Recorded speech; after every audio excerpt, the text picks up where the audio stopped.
Can you successfully follow up one of the most beloved comic book movies of all time? Is it possible to make a dude with teeny wings on his feet and little green shorts look cool? The answer is that yes, you can. But not without a few compromises along the way. Warning: major spoilers for Black Panther: Wakanda Forever ahead. Costume designer Ruth E. Carter, who became the first Black woman ever to win the Oscar in the category for her work on the first Black Panther, has really outdone herself this time with her return in Black Panther: Wakanda Forever. The costumes in Wakanda Forever range from college kids' streetwear to high-tech diving suits to ceremonial funeral garb, and so much more. Queen Ramonda's many royal ensembles are standouts. In various shades of jewel tones, from form-fitting to billowing, her gowns all still share the same design motif thanks to similar prints and coordinating jewelry.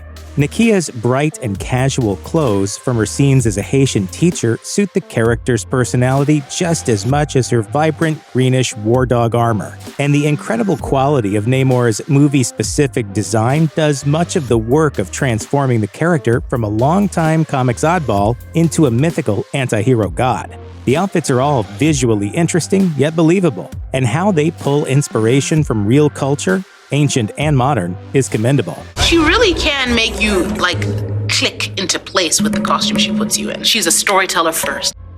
Usually, if the camera is going to linger on a particular shot in an MCU film, it's because of fight choreography or expensive CGI. In Wakanda Forever, the camera frequently lingers on characters just looking awesome in their clothes. Carter's creations are that breathtaking. While none of the designs in Wakanda Forever are misses, the fleet of vehicles in the film is probably the weakest element conceptually. On their own, all the modes of transportation range from fine to pretty cool. For instance, the aircraft that arrives to transport T'Challa's vibranium coffin almost resembles the face of a Black Panther when it's lit up and viewed from below, which is an interesting visual touch. But when it actually levitates the casket up in its tractor beam during the funeral, it completely takes viewers out of what's an otherwise serious, somber moment. Meanwhile, some of the other planes that are deployed to evacuate citizens during the flooding of Wakanda look vaguely and curiously like simpler versions of Nova Corps starships from the Guardians of the Galaxy. Even the large Wakandan ship that serves as the main battleground for the film's final fight feels kind of boring and unmemorable. Wakanda Forever's vehicles feel marvelly, they're just not the sleekest or most exciting that the MCU has to offer.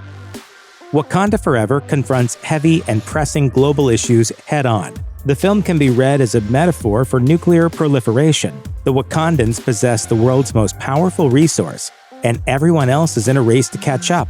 In the past, real civilizations like Nazi Germany or the Soviet Union have been the antagonists in Marvel films.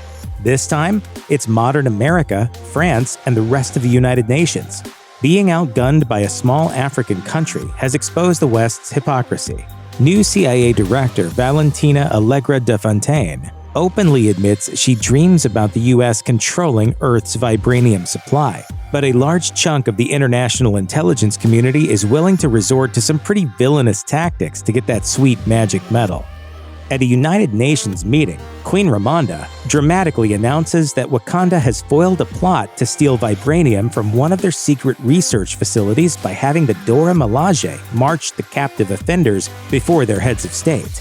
She argues it's not vibranium's power she fears, but what humans would do with it. It's a bold move to call out these nations this way, but it works with the story Wakanda Forever is trying to tell. The sequel is also interested in colonialism and its effects on indigenous people. In a flashback, we see that Spanish conquistadors brought ruin to Namor's people. His anger at and distrust of the surface world stems from the fallout. Even the film's resolution, in which two superpowered beings agree to put vengeance aside and de-escalate their fight, plays into the nuclear symbolism in the real-world Cold War policy of mutually assured destruction. Wakanda Forever's politics aren't left or right. They're clear-eyed and practical. Dominique Thorne is a likable addition to the MCU as Riri Williams, aka Ironheart, but the plot that introduces her isn't as good as the character herself or Thorne's performance. It's entertaining and gives Wakanda Forever some propulsion early on, but it's also underbaked. That can't be good. Riri's vibranium-detecting school project ends up in the hands of covert U.S. operatives who are using it to find heretofore unknown quantities of vibranium from a seabed in the Atlantic Ocean. This interference threatens Namor and his people's way of life, and kicks off the conflict between Namor and Wakanda. Namor wants to kill the scientist who made the machine, while Shuri is determined to protect Riri. Unfortunately, Riri's actual involvement in the story doesn't amount to much.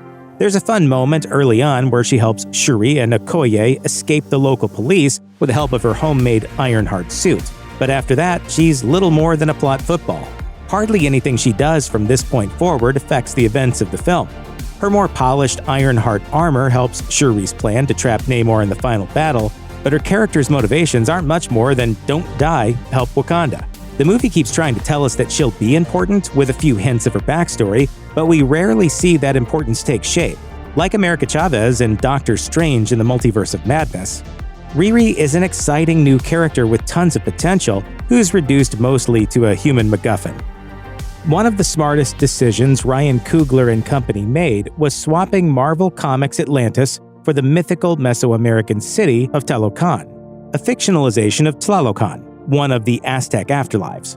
Of course, the decision was more or less made for them since Warner Brothers beat Marvel to the screen with Aquaman. Never mind that Namor came first in the comics, Aquaman has always been the better-known half-blood king of Atlantis. Wakanda Forever changed that bit of Namor's backstory, and it works wonderfully. In the film version, his origin story has everything to do with a vibranium meteorite and Spanish conquistadors. Rooting Namor in Aztec and Mayan history and culture is a vast improvement on an already intriguing comics character, and the Talokan that the filmmakers created for him rivals Wakanda. Born with prolonged life and the ability to breathe air and water, as well as the gift of flight because of the wings on his feet, Namor is given the title Kukulkan, or Feathered Serpent God, a supernatural entity pulled from Mesoamerican religion. As a boy, he becomes a legend to his people when he uses his power to fight back against Spanish colonizers. Since the MCU has been interested in geopolitical issues and gods lately, this updated version of Namor and his home of Talokan fits right into the cinematic universe's trajectory. Okoye became one of the breakout characters in Black Panther for good reason. The leader of the Dora Milaje was as stoic and tough as anyone in the first film, save for T'Challa himself. Her storyline saw her wrestle with the question of what to do when Killmonger assumed the throne. Though Denai Guerrera is every bit as captivating in Wakanda Forever, the film doesn't do her justice. She gets a stunning entrance when the Dora Milaje infiltrate the French operatives planning to steal and study vibranium, but for much of the second half of the movie she's MIA. When Shuri and Riri are captured, Ramonda blames Okoye and dismisses her from duty. Devastated, one of the best characters and best actors in the film is sidelined. In a movie with way too many characters to fully develop, it's a shame that one of the franchise's best doesn't get enough screen time to continue her own fascinating story. In the comics, Namor and Black Panther have a real love-hate relationship. Sometimes they align themselves and their kingdoms with each other for a common cause, and they are both superhuman rulers of super-secret societies. But more often than not, they're at each other's throats. With Wakanda Forever, somebody other than T'Challa had to put on the Black Panther's mask and face off against Namor. Though Chadwick Boseman and Tenoch Huerta would have been phenomenal scene partners, Huerta and Letitia Wright's Shuri have a totally different chemistry that takes Namor and the Black Panther's love-hate relationship to another level. In this adaptation, there's actually some romantic tension between the mutant God King and the scientist princess. It's never made explicit except for that pretty high-value gift of his beloved mother's bracelet. When Namor offers to take Shuri to Talokan and wistfully confides in her that she's the first surface human ever to have seen their world, it's not hard to imagine them as allies, and maybe something more. There's a tragic irony to the idea that these two understand each other but are destined to become enemies, for a time at least. When Ramonda orders Nakia to invade his home and she kills some of his people to rescue Shuri, he retaliates by flooding Wakanda and indirectly killing many citizens, including Ramonda herself. Even their final showdown is charged with shared emotion. They're both isolated, angry, and as Namor's name means in this take on the character, without love. But if only broken people can be great leaders, there are big things ahead for Namor and Shuri, together or not. Both nations want the same thing, which is to preserve and to protect their people, but they're willing to go about it different ways. When the MCU first took us to Wakanda, viewers got to meet a plethora of new characters, including more people of color and more women than the franchise had ever seen before. In addition to T'Challa, his supporting cast all had unique, fleshed-out personalities of their own. Wakanda Forever advertised that audiences would become acquainted with a second superpowered civilization.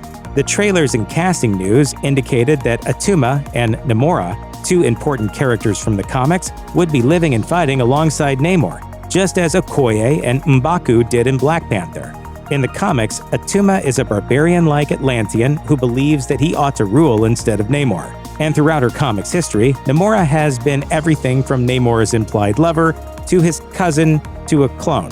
Even with the change from Atlantis to Talokan, there's enough backstory to have made Attuma and Namora more unique characters. Instead, one of Wakanda Forever's weak spots is the regrettable underdevelopment of its Talokanal supporting cast. They're deployed, much like Infinity War's Ebony Maw and Proxima Midnight, like a henchman and henchwoman who are little more than bodies in the way until it's time for the main characters to fight Namor. We get little more than a hint that Namora is dissatisfied with Namor and Shuri's peaceful resolution near the end. It's become a refrain that most Marvel movies are great, until the final act evolves into a CGI soup, the main ingredients of which are faceless hordes, kaiju-like monsters, and of course skybeams and portals.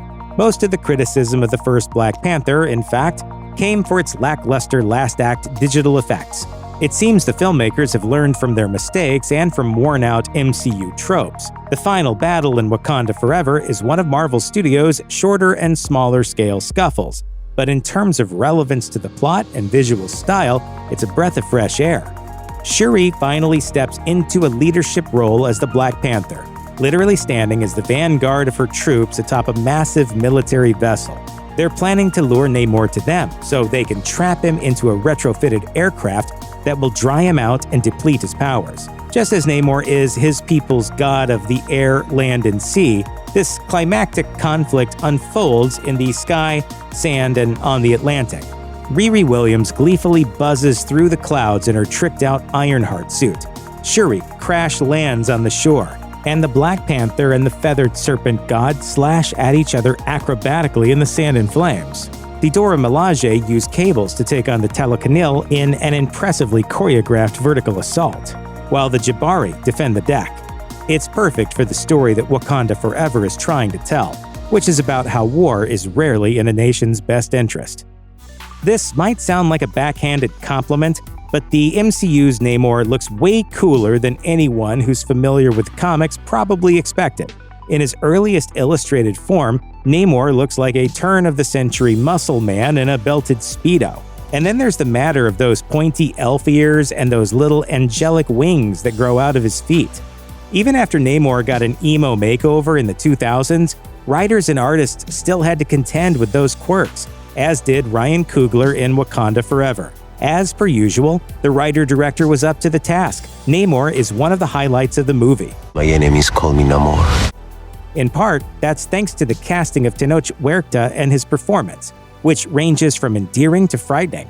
And in part, that's thanks to the character's new backstory and status as an indigenous Mexican god king. Namor still has his skimpy green shorts, but the costume has been redesigned with native iconography and materials. Somehow, even the image of the mutant hovering in place, his tiny foot wings flapping fast, isn't ridiculous. All of this is an enormous accomplishment, considering how often Namor looks silly in the comic books and how serious Wakanda Forever is for most of its runtime. The only moments in which it's hard to take the movie and its anti-hero seriously come when the mutant leaps and bounds through set pieces like Legolas doing parkour, or when he uses his winged feet to dash across the sky, not unlike a hummingbird. CGI has come a long way, but it still can't make superhuman feats like that look very natural.